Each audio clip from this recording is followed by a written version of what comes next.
지금부터 들려드릴 이야기는 한 가정이 오랫동안 믿어왔던 기억이 얼마나 쉽게 뒤집어질 수 있는지를 보여주는 이야기입니다.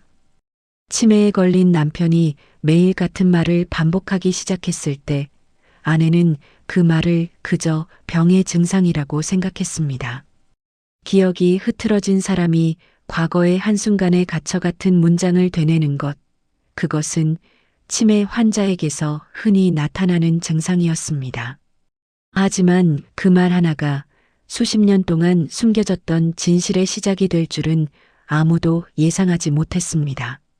한 아이의 출생에 관한, 한 가족의 역사에 관한, 그리고 한 여자가 평생 알지 못했던 비밀에 관한 이야기였습니다. 기억은 때로 진실을 감추는 도구가 되기도 하지만 동시에 진실을 드러내는 유일한 통로가 되기도 합니다. 이것은 그런 이야기입니다. 이 이야기는 천천히 이어집니다. 끝까지 들어야만 모든 의미가 연결되는 이야기이기도 합니다. 비슷한 이야기를 계속 받아보고 싶으시다면 지금 구독과 좋아요를 눌러주세요. 이야기는 지금부터 시작됩니다. 서유는 50대 중반의 여성이었습니다. 남편 재혁과 함께 서울 외곽의 작은 아파트에서 살았고 딸 하나를 키워 결혼까지 보낸 평범한 가정이었습니다. 재혁은 정년퇴직 후 집에서 지내는 시간이 많아졌고 서유는 근처 마트에서 계산일을 하며 소소한 일상을 이어가고 있었습니다. 재혁의 이상 증상은 2년 전부터 시작되었습니다. 처음에는 사소한 것들이었습니다. 방금 먹은 식사를 잊어버리거나 며칠 전에 나눈 대화를 기억하지 못하는 정도였습니다. 서유는 나이가 들면 그럴 수 있다고 생각했습니다. 하지만 증상은 점점 심해졌고 결국 병원에서 초기 치매 판정을 받았습니다. 치매는 서서히 재혁의 일상을 잠식해갔습니다. 그는 점점 더 많은 것을 잊어갔고 서유는 그의 곁에서 그를 돌보는 일에 익숙해져 갔습니다. 딸은 이미 결혼해서 제주도에 살고 있었기에 이 집에는 두 사람만 남아 있었습니다. 그러던 어느 날 재혁이 이상한 말을 하기 시작했습니다. 아이가 먼저 있었어. 식탁에 앉아있던 재혁이 갑자기 중얼거렸습니다. 서유는 설거지를 하다 말고 돌아봤습니다. 재혁은 창밖을 보며 멍하니 앉아 있었습니다. 무슨 말이야, 여보? 서윤이 물었지만 재혁은 대답하지 않았습니다. 그저 먼 곳을 바라보며 같은 말을 되풀이했습니다. 아이가 먼저 있었어. 그게 맞아. 서윤은 그 말을 대수롭지 않게 넘겼습니다. 치매 환자가 이해할 수 없는 말을 하는 것은 흔한 일이었습니다. 아마 옛날 기억 중 무언가가 뒤섞여서 나온 말일 거라고 생각했습니다. 그때는 그것이 단순한 착각이 아닐 수도 있다는 생각을 하지 못했습니다. 며칠이 지나도 재혁의 말은 멈추지 않았습니다. 오히려 더 자주, 더 또렷하게 같은 문장을 반복했습니다. 아이가 먼저 있었어. 아침에 일어나서도, 저녁 식사를 하다가도, 심지어 잠들기 직전에도 그 말을 했습니다. 처음에는 하루에 한두 번이었던 것이 점점 늘어나 하루에 5-6번까지 반복되었습니다. 서유는 병원에 데려갔습니다. 담당 의사는 치매 환자에게서 나타나는 전형적인 증상이라고 설명했습니다. 특정 기억이나 생각에 고착되어 같은 말을 반복하는 것은 드문 일이 아니라고 했습니다. 뇌의 특정 부위가 손상되면서 생기는 현상이며 대부분의 경우 그 내용이 실제 기억과는 무관한 경우가 많다고 덧붙였습니다. 의사의 설명은 논리적이었습니다. 서유는 그 말을 믿기로 했습니다. 재혁이 하는 말은 병 때문에 생긴 환상이거나 왜곡된 기억일 뿐이라고 스스로를 설득했습니다. 하지만 이상한 점이 하나 있었습니다. 재혁은 다른 기억들은 계속 잊어가고 있었습니다. 딸의 이름을 헷갈려하고 자신이 어떤 일을 했는지 기억하지 못하고 때로는 서윤의 얼굴조차 낯설어 했습니다. 그런데 유독 그 한 문장만큼은 흐려지지 않았습니다. 아이가 먼저 있었어. 그 말만큼은 항상 또렷했습니다. 마치 그것만은 절대 잊어서는 안 되는 것처럼, 뇌 깊은 곳에 새겨진 것처럼 반복되었습니다. 서유는 점점 불안해지기 시작했습니다. 그것이 정말 단순한 병의 증상일까? 혹시 그 말에 무언가 다른 의미가 있는 건 아닐까? 하지만 서유는 그 생각을 떨쳐냈습니다. 깊이 생각할수록 이상한 곳으로 빠져들 것 같았습니다. 서윤이 과거를 되돌아보게 된 것은 우연한 계기 때문이었습니다. 딸이 전화를 걸어와 오랜만에 집에 들르겠다고 했고, 서윤은 딸의 방을 정리하다가 오래된 앨범 한 권을 발견했습니다. 앨범 속에는 딸이 태어났을 때부터의 사진들이 가득했습니다. 서윤은 한 장 한 장 넘기며 그때의 기억을 떠올렸습니다. 딸이 태어난 것은 1992년 가을이었습니다. 서윤과 재혁이 결혼한 지 3년째 되던 해였습니다.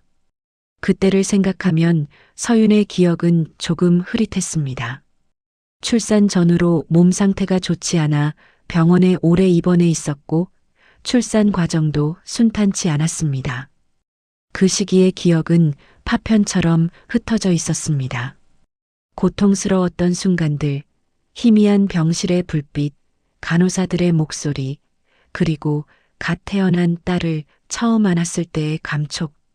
하지만 이상하게도 그 시기의 기억 중에는 비어있는 부분이 있었습니다. 출산 직후 며칠간의 기억이 명확하지 않았습니다. 당시 서유는 그것을 출산의 고통과 피로 때문이라고 생각했습니다. 몸이 너무 힘들어서 제대로 된 기억을 남기지 못한 것이라고 여겼습니다. 하지만 지금 재혁의 말을 떠올리며 앨범을 보고 있으니 이상한 느낌이 들었습니다. 아이가 먼저 있었어. 그 말이 머릿속에서 맴돌았습니다. 무슨 의미일까? 아이가 먼저 있었다는 것은 무엇을 뜻하는 걸까? 서유는 앨범을 덮고 생각에 잠겼습니다. 딸이 태어났을 때 정말 모든 것이 자연스럽게 흘러갔을까? 왜 그 시기의 기억만 유독 불분명한 걸까? 서유는 오래된 서랍을 뒤지기 시작했습니다. 그 안에는 딸이 태어났을 때의 서류들이 보관되어 있었습니다. 출생신고서, 병원 퇴원 기록, 예방접종 수첩 같은 것들이었습니다. 서유는 그 서류들을 하나씩 펼쳐보았습니다. 그리고 곧 이상한 점을 발견했습니다. 딸의 출생 날짜는 1992년 10월 15일이었습니다. 그런데 병원 퇴원 기록을 보니 서윤이 병원에서 퇴원한 날짜는 10월 20일이었습니다. 출산 후 5일 만에 퇴원한 것이었습니다. 그것 자체는 이상한 것이 아니었습니다. 당시 산후조리 기간이 그 정도였으니까요. 하지만 이상한 것은 다른 기록이었습니다. 서윤은 예방접종 수첩을 펼쳤습니다. 거기에는 딸이 태어난 직후 받은 첫 접종 기록이 적혀 있었습니다. 그런데 그 날짜가 10월 13일이었습니다. 10월 13일. 딸이 태어난 날은 10월 15일인데 접종 기록은 그보다 이틀 전이었습니다. 서윤은 손이 떨렸습니다. 이건 단순한 오기가 아니었습니다. 출생 전에 예방접종을 할 수는 없는 일이었습니다. 서윤은 다시 출생신고서를 펼쳤습니다. 거기에는 분명히 10월 15일이라고 적혀 있었습니다. 하지만 예방접종 수첩의 날짜는 10월 13일이었습니다. 무언가 잘못되었습니다. 날짜가 맞지 않았습니다. 서윤은 다른 서류들도 다시 확인했습니다. 병원 입원 기록을 보니 서윤이 병원에 입원한 날짜는 10월 12일이었습니다. 그리고 출산 날짜는 10월 15일. 입원 후 3일 만에 아이를 낳은 것이었습니다. 하지만 예방접종은 10월 13일에 이루어졌습니다. 그렇다면 아이는 10월 13일에 이미 태어나 있었다는 뜻일까요? 서윤은 혼란스러웠습니다. 이 날짜들은 도대체 무엇을 의미하는 걸까? 왜 기록들이 서로 맞지 않는 걸까?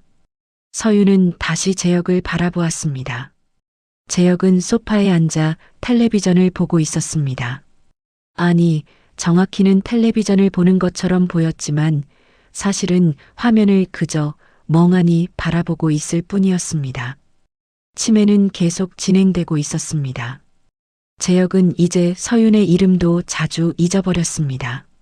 아침에 먹은 밥을 기억하지 못하고 화장실 가는 길을 헷갈려 했습니다. 기억은 점점 더 빠르게 사라지고 있었습니다. 하지만 그 말만큼은 여전히 또렷했습니다. 아이가 먼저 있었어. 오히려 다른 기억들이 사라질수록 그 말은 더 명확해지는 것 같았습니다. 마치 안개 속에서 하나의 등불만 남은 것처럼 흐릿한 의식 속에서 그 문장만은 선명하게 빛나고 있었습니다. 서윤은 그것이 단순한 우연이 아니라는 것을 깨달았습니다. 뇌가 무작위로 만들어낸 말이라면 다른 기억들처럼 흐려졌어야 했습니다. 하지만 그 말은 흐려지지 않았습니다. 오히려 강해졌습니다. 그것은 재혁의 뇌 깊은 곳에 새겨진 무언가였습니다. 잊어서는 안 되는 무언가, 혹은 잊고 싶어도 잊을 수 없는 무언가. 서윤은 재혁 옆에 앉았습니다. 여보, 아이가 먼저 있었다는 게 무슨 뜻이야?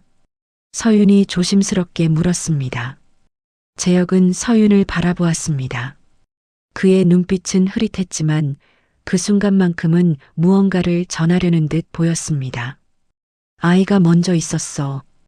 우리보다 먼저. 재혁이 천천히 말했습니다. 그리고 다시 텔레비전으로 시선을 돌렸습니다. 서윤은 그 말의 의미를 이해할 수 없었습니다. 하지만 한 가지는 확실했습니다. 이것은 단순한 착각이 아니었습니다. 서윤이 진실에 다가가게 된 것은 한 통의 전화 때문이었습니다. 어느 날 오후 낯선 번호로 전화가 걸려왔습니다. 전화를 받자 중년 여성의 목소리가 들렸습니다.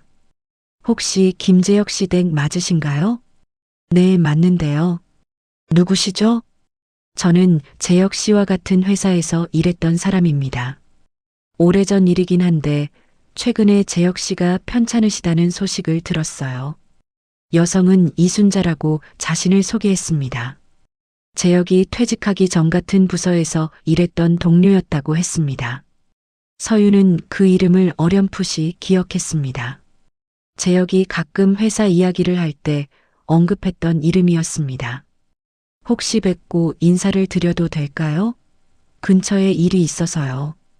이순자는 조심스럽게 물었습니다. 서윤은 잠시 망설이다가 괜찮다고 대답했습니다. 며칠 후 이순자가 집을 찾아왔습니다. 60대 초반으로 보이는 단정한 인상의 여성이었습니다. 그녀는 재혁을 보더니 안타까운 표정을 지었습니다. 많이 힘드시죠? 이순자가 서윤에게 말했습니다. 서윤은 고개를 끄덕였습니다. 두 사람은 거실에 앉아 차를 마시며 이야기를 나눴습니다. 대화는 자연스럽게 과거로 흘러갔습니다. 이순자는 회사 생활 이야기를 꺼냈고 재혁이 얼마나 성실한 사람이었는지 이야기했습니다. 그러다가 그녀가 조심스럽게 물었습니다. 따님이 지금 몇 살이신가요? 33이요. 벌써 결혼도 하고 제주도에 살고 있어요. 서윤이 대답했습니다. 이순자는 잠시 생각하는 표정을 지었습니다. 그럼 92년생이시겠네요? 네, 맞아요. 이순자는 고개를 끄덕이며 찻잔을 내려놓았습니다. 그리고 한참을 망설이다가 입을 열었습니다. 사실 제가 오늘 찾아온 건 다른 이유도 있어요. 이순자는 천천히 이야기를 시작했습니다. 92년 여름이었어요. 재혁 씨가 갑자기 일주일 정도 회사를 쉬었어요. 개인 사정 때문이라고만 했죠.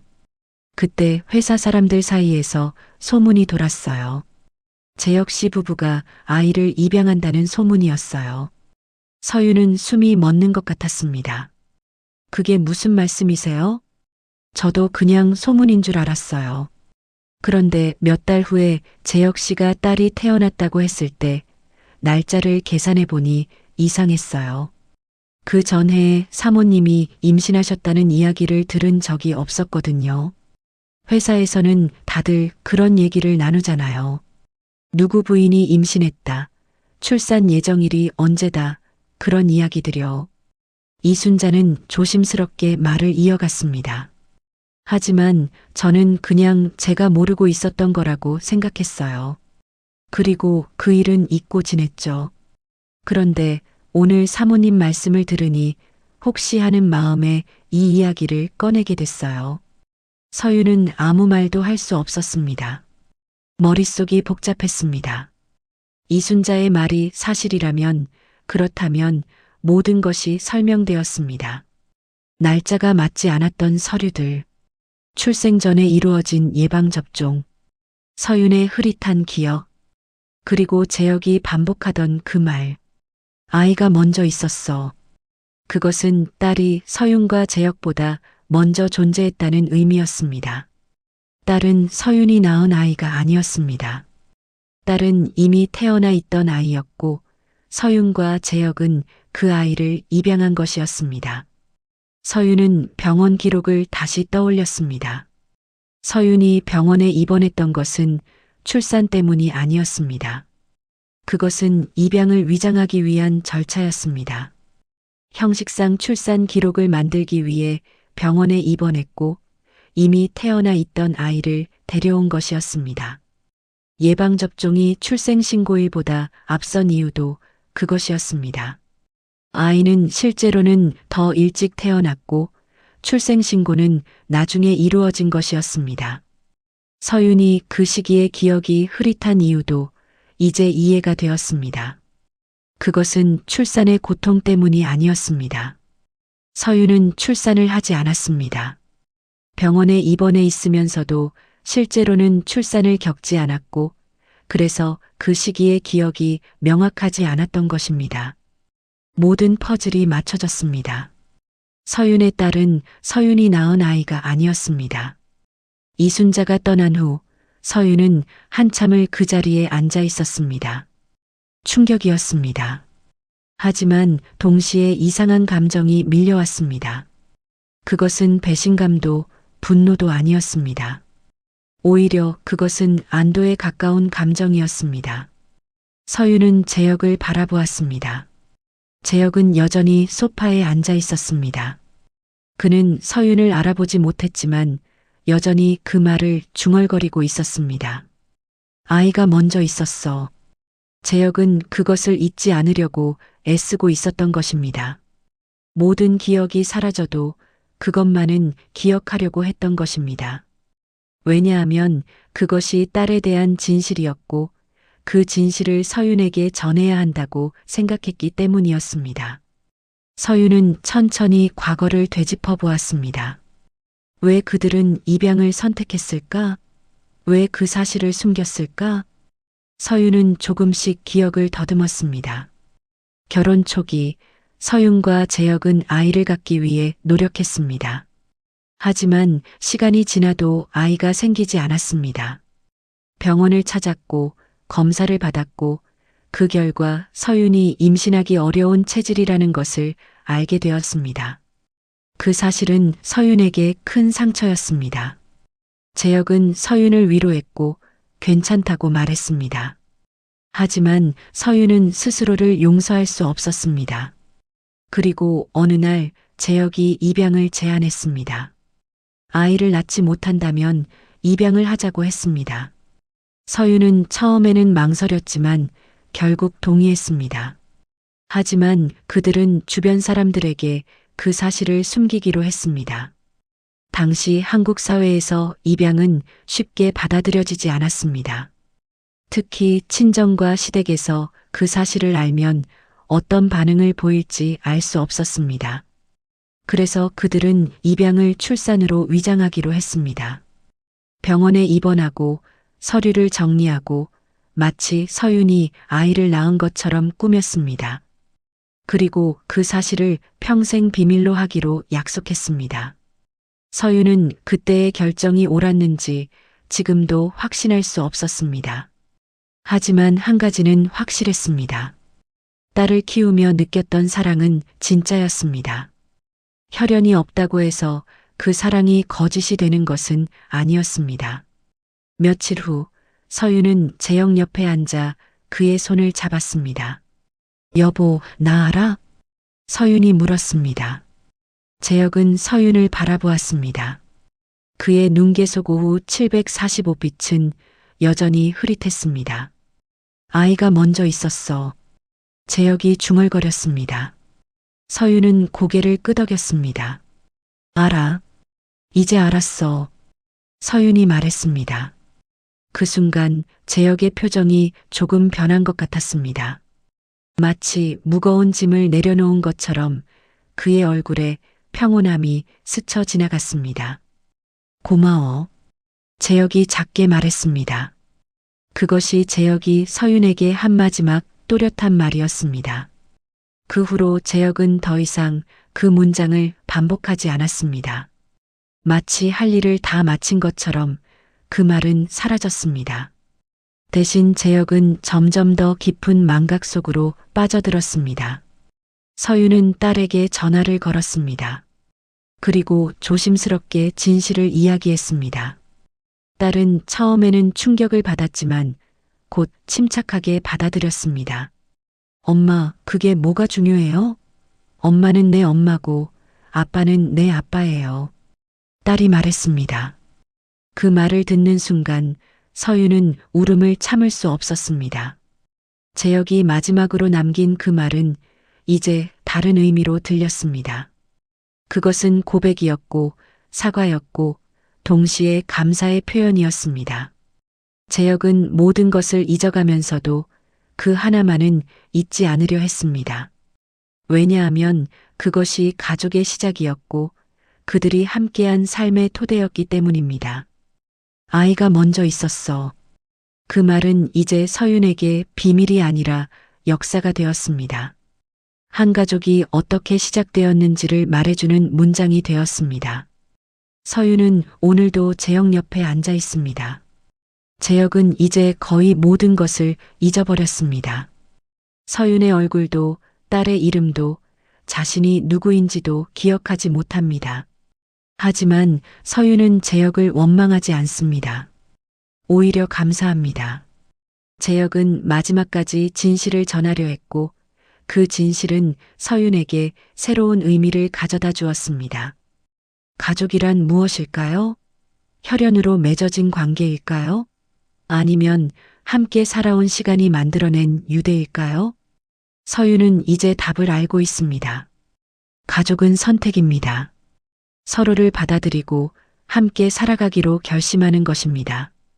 그것이 혈연이든 입양이든 중요한 것은 그 과정에서 나누는 사랑과 시간입니다. 딸은 서윤이 낳지 않았지만 서윤이 키웠습니다. 밤새 열을 식혀주고 학교에 데려다주고 아플 때 곁에 있어주고 웃을 때 함께 웃어주었습니다. 그것이 진짜 엄마가 하는 일이었습니다. 재혁이 마지막 힘을 다해 기억하려 했던 것도 바로 그것이었습니다. 딸이 어디서 왔는지가 아니라 그들이 딸을 어떻게 사랑했는지, 그것이 중요하다는 것을 재혁은 알고 있었습니다. 기억은 때로 진실을 숨깁니다.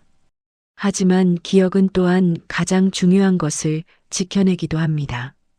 재혁의 기억은 모든 것을 잃어가면서도 가장 소중한 한 가지만은 놓지 않았습니다. 그것은 사랑입니다.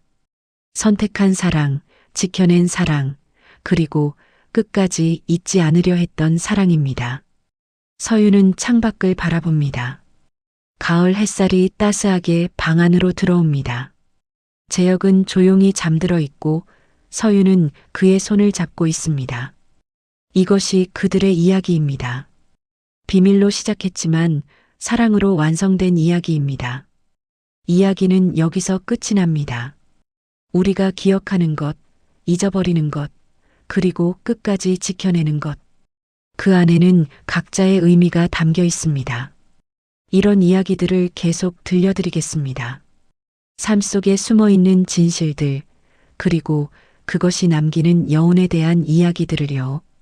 함께 해주셔서 고맙습니다.